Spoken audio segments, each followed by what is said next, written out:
आपको इसमें संकोच नहीं करना, अगर नहीं आया तो ये बता रहे हैं बार बार कि ये बहुत इंपॉर्टेंट पार्ट है। केमिकल बॉन्डिंग में दो बॉन्ड हमने पढ़ाई थी, इलेक्ट्रोवैलेंट बॉन्ड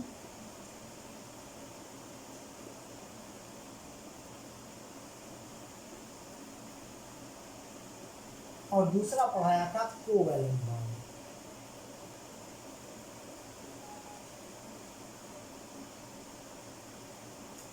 इसमें क्या होता है, इलेक्ट्रॉन्स डोनेट एंड एक्सेप्ट।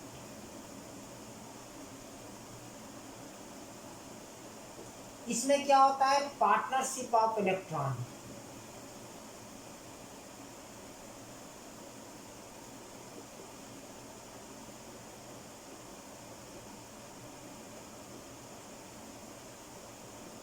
इसमें जब इलेक्ट्रॉन डोनेट होता है तो डोनर पॉजिटिव चार्ज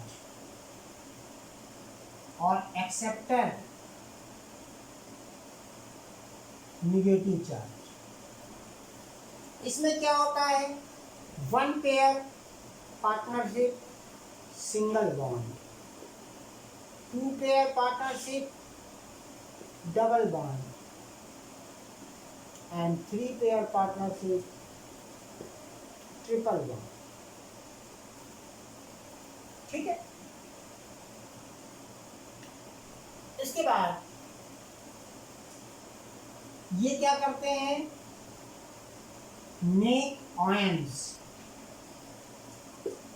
जब किसी सब्सटेंस के ऊपर प्लस या माइनस चार्ज लगेगा तो वो आयन बन जाएगा, और ये मेक नो आयन।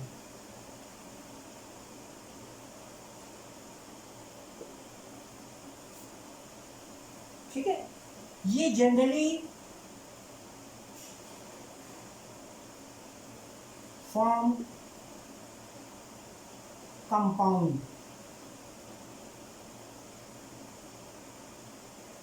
और ये जनरली फॉर्म मॉलिक्यूल्स।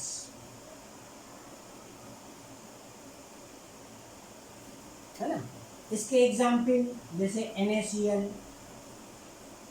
MgCl2, इसके example H2, O2, N2, so। ठीक है। तो ये एक सिंपल थ्योरी है, इसको भी आपको कायदे से नोट कर लेना चाहिए कि कभी आपको जल्दबाजी में कभी आपको रिवीजन करना है तो ये रिवीजन करने के लिए कंप्लीट थिंग्स देती है, इसको नोट कर लीजिए। एक प्रकार से डिफरेंसेस भी हैं, इलेक्ट्रोवैलेंट बॉन्ड और कोवैलेंट बॉन्ड की प्रॉपर्टी भी है।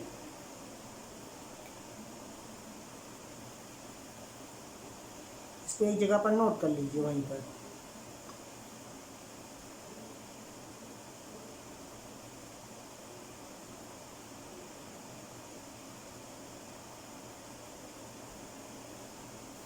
इसमें एक और भी चीज़ है, ये स्टेबल है और इनमें स्टेबिलिटी जो है वो सिंगल बॉन्ड की सबसे ज़्यादा, उसके बाद डबल बॉन्ड की, उसके बाद ट्रिपल बॉन्ड की, सबसे कम ट्रिपल बॉन्ड की स्टेबिलिटी होती है। सिंगल बॉन्ड अगर बना तो जल्दी तोड़ना मुश्किल होता है उस बॉन्ड को, डबल बॉन्ड थोड़ा आसानी से टूट जाती है और ट्रिपल बॉन्ड बहुत आसानी से टूट जाती है।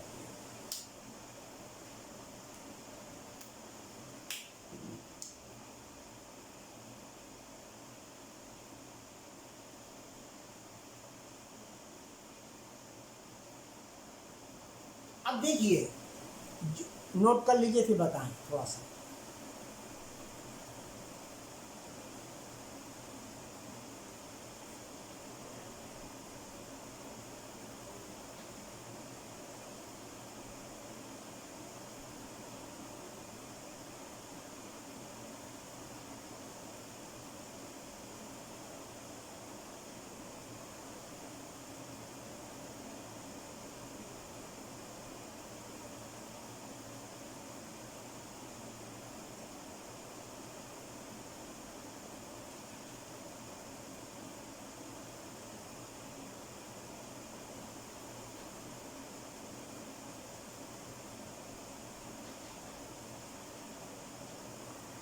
अब ध्यान दीजिए, सबसे लास्ट पॉइंट जो हमने स्टेबल और दूसरी तरफ single bond is great powerful then double bond, that is great powerful then triple bond.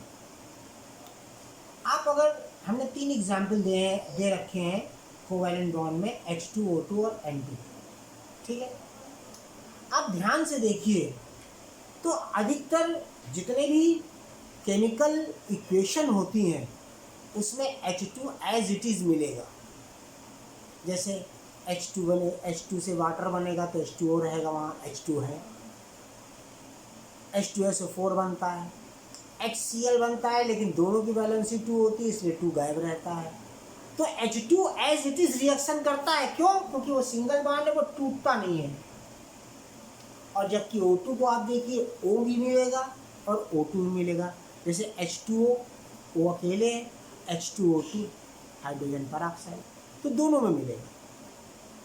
इसी तरह नाइट्रोजन के N2 वाले रिएक्शन बहुत कम होंगे, जिसमें प्रोडक्ट में N2 लगा होगा।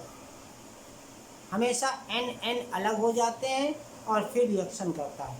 तो ये इसकी स्टेबिलिटी पर डिपेंड करता है। ऐसा नहीं है कि जब चाहे तब केमिस्ट्री वाले उसको अलग कर दें, जब चाहे तब एटम से रिएक्शन करा दें, जब चाहे तब मॉलिक्यूल से, ऐसा नहीं है। That depends on the stability, ठीक है। इसके बाद अभी तक आप मेटल, नॉन मेटल, दुनिया भर की तमाम चीज़ें पढ़ते चले जा रहे हैं। अब आपके सामने एक बात ये आती है कि आखिर ये मेटल आते कहाँ से हैं? What is the occurrence of metals?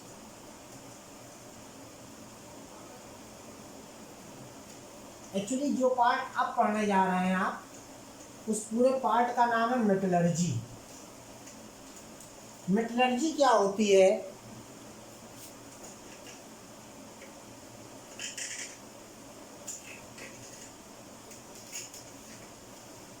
देखिए ध्यान से,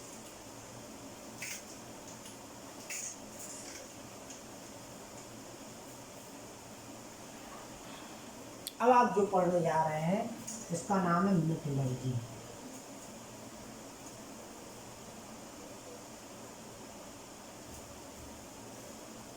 मेटलर्जी का मतलब होता है occurrence of metal.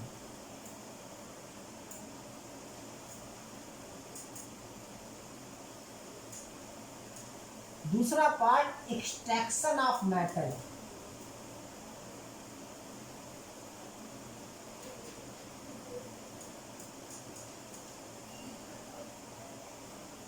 Third, steps of purification.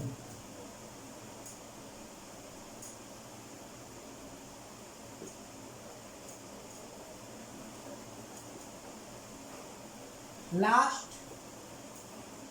Electrolysis.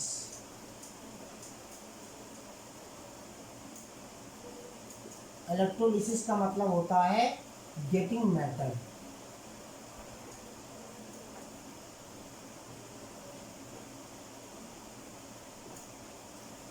Generally ये 4 पार्ट मेटलर्जी के होते हैं। कहाँ से कहाँ मेटल पाया जाता है, कहाँ से खोद के निकाला जाता है, किस फॉर्म में, कैसे उसको प्योर करते हैं। जब कुछ फॉर्म प्योरेस्ट, जनरली जितने भी मेटल होते हैं वो ऑक्साइड के रूप में प्योर होते हैं, तो इलेक्ट्रोलिसिस करके ऑक्सीजन अलग कर देते हैं, उस मेटल को अलग कर देते हैं, जिससे आपको प्योर मेटल मिलता है। लेकिन प्योर मेटल का मतलब प्योरेस्ट फॉर्म नहीं है। कभी कभी मेटलर्जी में 60 to 70% प्योर मेटल निकलता है, लेकिन कुछ ऐसे भी स्टेप्स होते हैं जहाँ 90 to 99% प्योर निकलता है। तो इसके 2 यूज़ हैं। देखिए मेटल, अगर कोई मेटल लैब में यूज़ करना है तो उसकी प्योरिटी 90 to 99% होनी चाहिए। और अगर कोई मेटल हमको इंडस्ट्रियल प्रोसेस में यूज़ करना है, इंडस्ट्री में यूज़ करना है, तो वो 60% भी अगर प्योर है तो वो सही है। तो इंडस्ट्रियल प्रोसेस के लिए 60 to above % लेते हैं और लैब प्रोसेस के लिए लेबोरेटरी में यूज़ करने के लिए 99-98% प्योर मेटल लेते हैं। तो सबसे पहले तो अकरेंस ऑफ मेटल, मेन जो मेटल का सोर्स है वो है अर्थ क्रस्ट। अर्थ क्रस्ट के अलावा जैसे है सी वाटर, है ना, ये भी, इसमें भी कुछ मेटल्स पाए जाते हैं। और जब मेटल एक्सट्रैक्ट किए जाते हैं, क्रस्ट के फॉर्म में पाए जाते हैं, तो वो लेस रिएक्टिव होते हैं। मीन्स जैसे कापर है, तो ये नहीं जमीन खोदो तो आपको कापर ही मिल जाएगा, कापर का कोई मिक्सचर मिलेगा, इम्प्योर मिक्सचर, उसमें से, और एक नहीं, कापर के कई मिक्सचर मिलेंगे।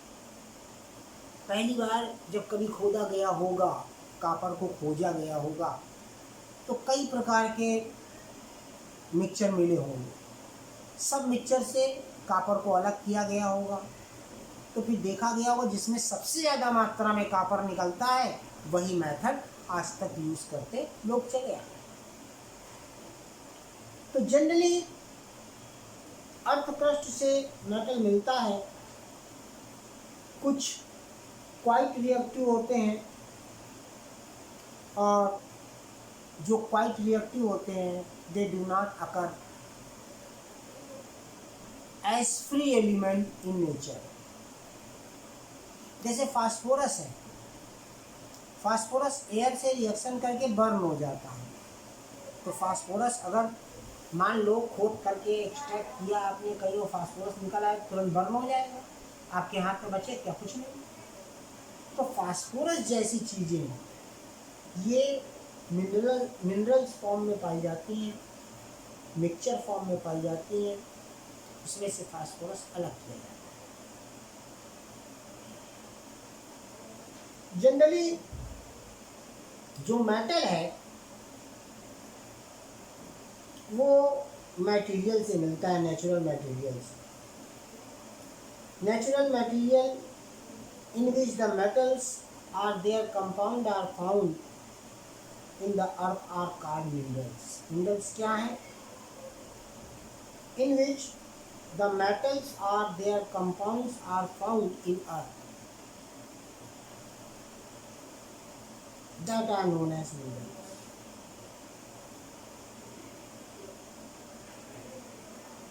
और from that minerals any metal is extracted, that is known as ore. दो चीजें हैं, मिनरल्स एंड ओर्स।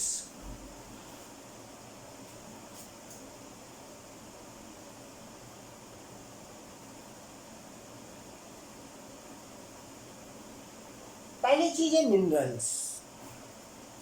मिनरल्स क्या है? In which the metals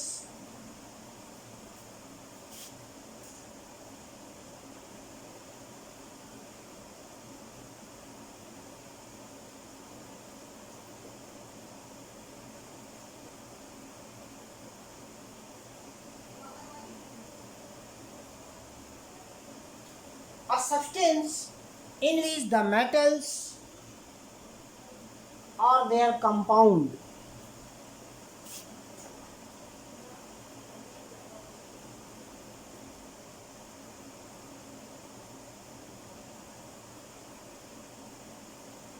are found in earth crust.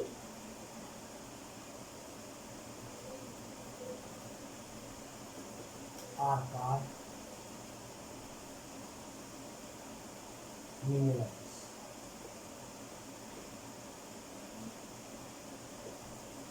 दूसरी चीज है ओर।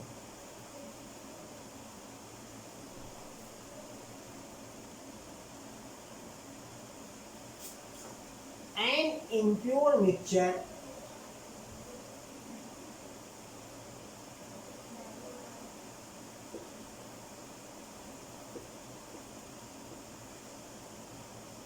of mineral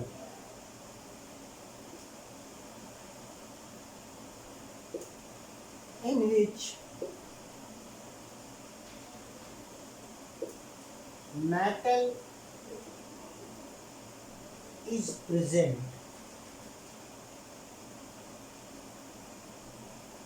is called ore.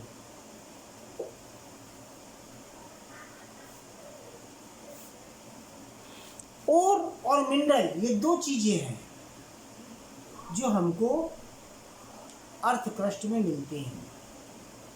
Mineral मिलती है, मिनरल से ओर मिलती है, ओर से ही हम मेटल को फाइंड आउट करते हैं। इतना नोट करिए पहले जितना भी लिखा है।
अब कुछ एग्जाम्पल हम आपको बताते हैं कि कौन सा सब्सटेंस,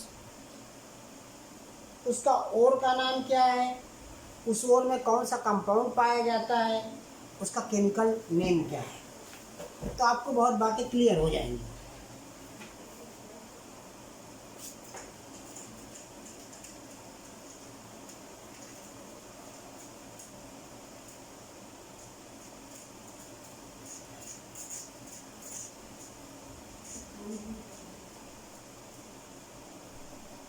एक बात यहाँ से क्लियर हो गई कि मेटल को फाइंड करने के लिए हमको ओर में पहुँचना पड़ेगा। जब ओर हमारे पास आएंगी तभी उससे हम मेटल निकाल सकते हैं।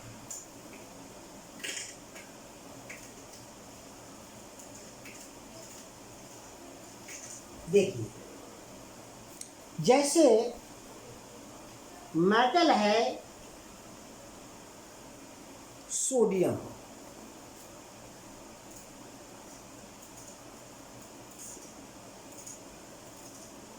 जो ओर हमको मिलती है उसका नाम है रॉक साल्ट।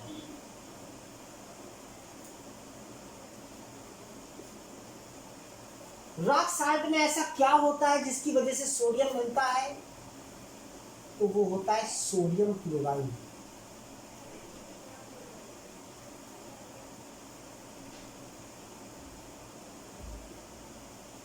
जिसका नाम है NaCl। अब आपने बहुत सारे रिएक्शन अब तक पढ़े हैं तो आपको समझ में आ रहा होगा यार, NaCl मिला तो Na उससे मिल सकता है, निकाला जा सकता है।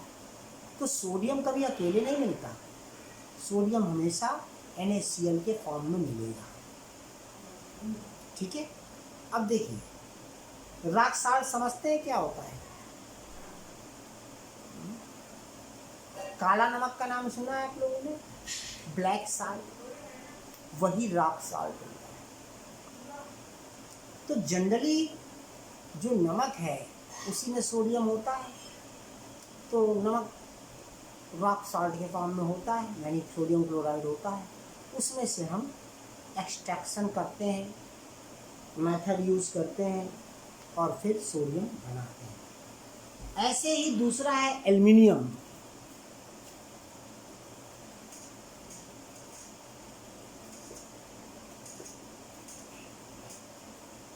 इसकी ओर का नाम है बॉक्साइट।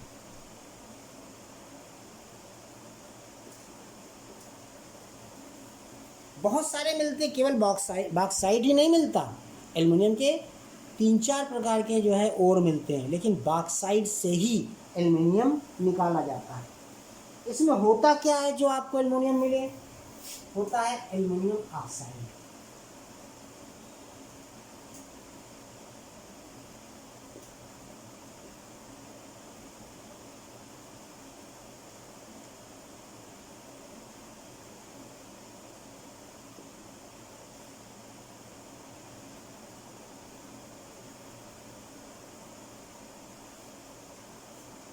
अब आपको पता है कि अगर कोई भी अगर इसकी एल्युमिनियम ऑक्साइड अगर हमको मिल जाए प्योर, तो हम इसको इलेक्ट्रोलिसिस कर दें, एल्युमिनियम प्लस में मिल जाएगा, ऑक्सीजन माइनस में चला जाएगा, हमको प्योर एल्युमिनियम मिलकर तैयार हो जाएगा इलेक्ट्रोलिसिस से।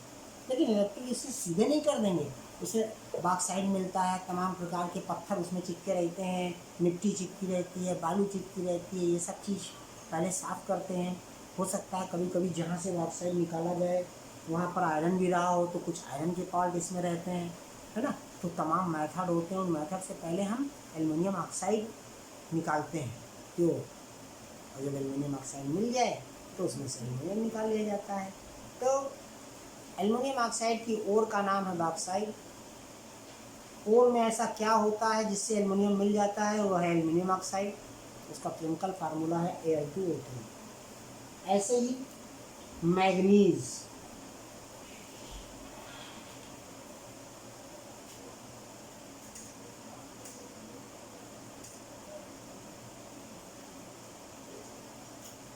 नेम ऑफ ओर,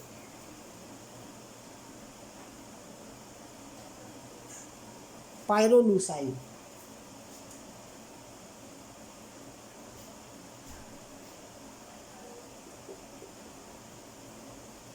इसमें ऐसा क्या होता है कि हमको मैग्नीज मिल जाए तो मैग्नीज डाइऑक्साइड होता है।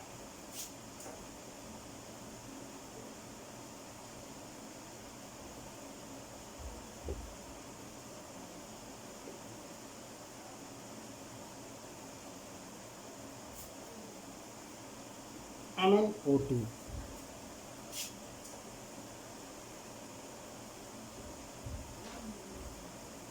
इसमें से मैग्नीज निकाला जाता है। एक है जिंक,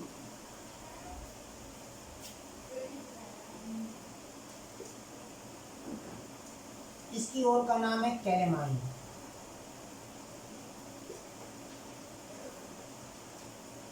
इस कैलेमाइन में ऐसा क्या होता है कि हमको जिंक मिल जाए तो है जिंक कार्बोनेट।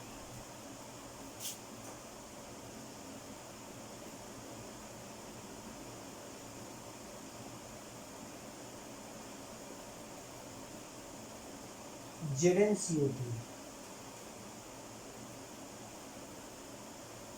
जिंक की एक और ओर है जिंक ब्लेंड। दो ओर होती हैं, होती तो बहुत है, लेकिन जिससे जिंक निकाला जाता है।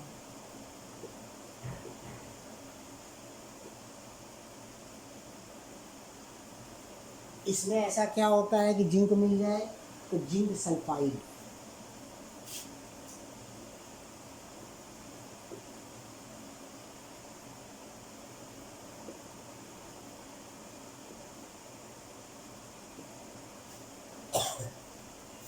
इस तरह हमने नेम ऑफ मेटल लिखा, उसकी ओर का नाम लिखा, ओर में कौन सा ऐसा केमिकल प्रेजेंट होता है जिससे हमको ये मिलता है, और उसका केमिकल नेम। तो ये नोट कर लीजिए। और भी हैं, आयरन है, कॉपर है, मरकरी है। कर लो इसको, फिर अलग इसको नोट कराते, इतना नोट कर लीजिए।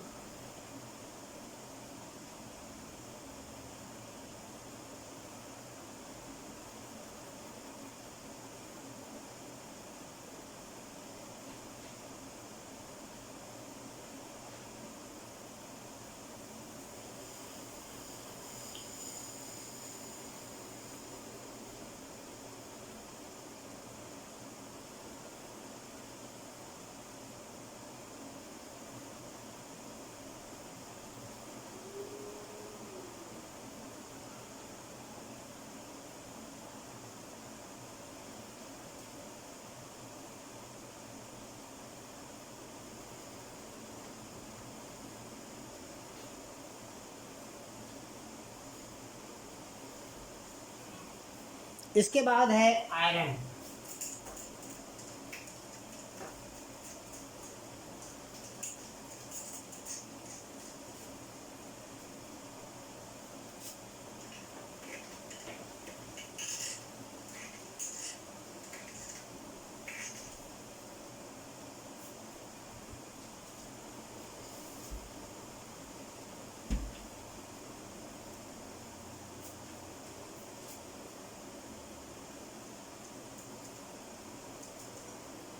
और का नाम है हेमेटाइट।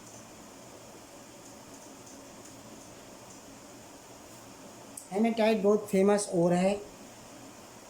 इसमें होता क्या है, फेरिक ऑक्साइड,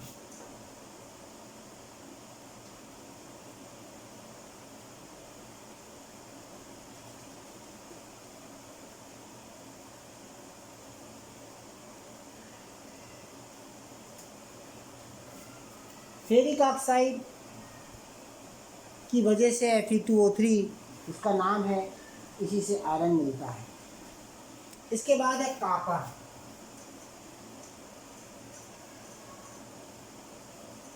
कॉपर के भी जिंक की तरह दो और हैं, और आपने दोनों का नाम भी हो सकता सुना हो। एक है क्यूपराइट,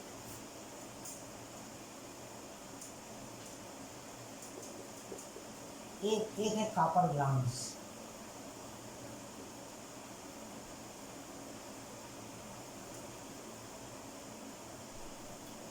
क्यूपराइट और कॉपर ग्लांस में ऐसा क्या होता है कि कॉपर मिल जाए, इसमें क्यूप्रस ऑक्साइड होता है,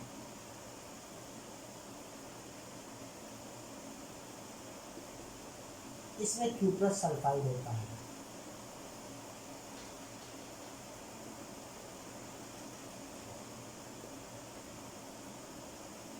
ये होता है CuO और ये है Cu2s, Cu2O Cu2s।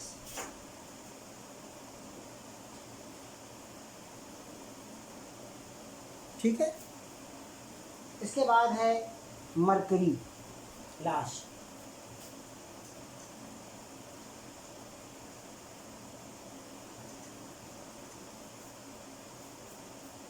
इसकी ओर का नाम है सिनाबार।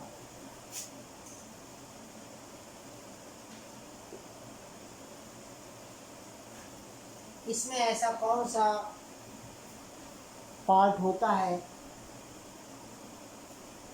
मरकरिक oxide,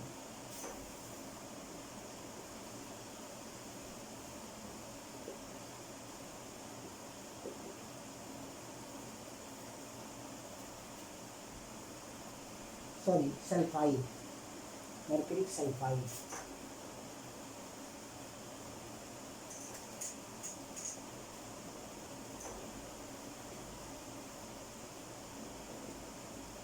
HGS।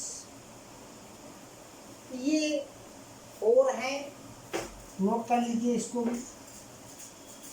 इन और से मेटलर्जी की जाती है।